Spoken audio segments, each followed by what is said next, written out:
нэршил өгөх тухай уул нь инх хамлаа дарга хэлээг юм аа. Туркээр бичигдээд байгааг нь хэлсэн.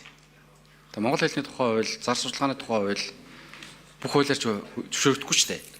Та өөрөө мэдж байгаа. Энийг чинь л хэлээд байгаа. Энийг ойлгосоо л гэж нэгдүгээр төсөлж байна. Хоёрдугаарт наад хяналт тавьж байгаа, хэрэгжүүлж байгаа агентлагч нь болохгүй байна. Монополи эсрэг газар монгол хэлний тухай хуулинд хэрэгжил тавьдгийг болиё гэдгээс санаа хэлээд байгаа. Тэгээ мэдээж хуулийн асуудал л да. Гэхдээ та хэд маань энэ дээр санаачлахтаа гараа байгаад хэрэгжилтэн дээр нь хяналт тавьж чадахгүй байгаа учраас л наа чи юм бол асуудлууд үүсээд байгаа байхгүй юу? Төрөний цэрэн дорж дэд ерөнхийлөгч хэлдэг үнэн бид нар уугуул нэрээ мартчихад орчин үеийн нэрийг орчуулж ойлгоод тэр нь монгол юм шиг ойлгоод байгаа байхгүй юу? Та уугуул нэрээ гадаад нэр шиг ойлгодог болсон юм цаг хугацаанд бид нар амьдарч байгаа. Тэгээ зарим нэрийг гадаад нэр өгсөн мөн тайгаад итэл нөгөөх нь явж манай Монголын үндсэн уугуул нэр болж хувирсан. Тэгэхээр энэ дээр чинь хэрэгжилтэн дээр нь хяналт тавьж байгаа байгууллага чинь ажиллаж чадахгүй байна л гэж хэлээд байгаа. Монополи эсрэг газраа ажил хийдэг болгооч ээ.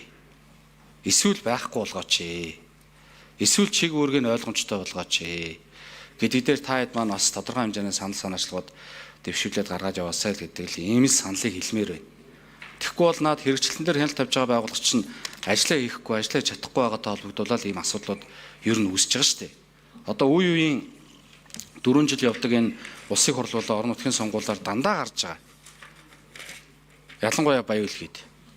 Казах бичгээр хэлээр за хэлээр нь ч одоо дүүрч. Бичгээр авид бүх сурчлагаа байршуулад айлуудаар дараагаад тэгтэл төрийн албан ёсны хэл нь монгол хэл байна гэж заасан хуультай. Төрийн сонгуул явагдаж байгаа, төрийн албан ёсны хэлээр явагдах ёстой байдаг. Гэтэл хэрэгжилтэн дээр хяналт тавьж байгаа байгууллага нь ажиллаа хийдэггүй. Нэршил мөн адилхан. Одоо над туркээр бичсэн зар сурталчилгаа гэдэг юм уу, туркээр бичсэн нэршил чинь ингээд хүн ярьсаар байгаа л эцтэй тогтчихж байгаа байхгүй. Одоо бид нар төргний ам гэдэг үг ерөөсөө мэдэхгүй баг.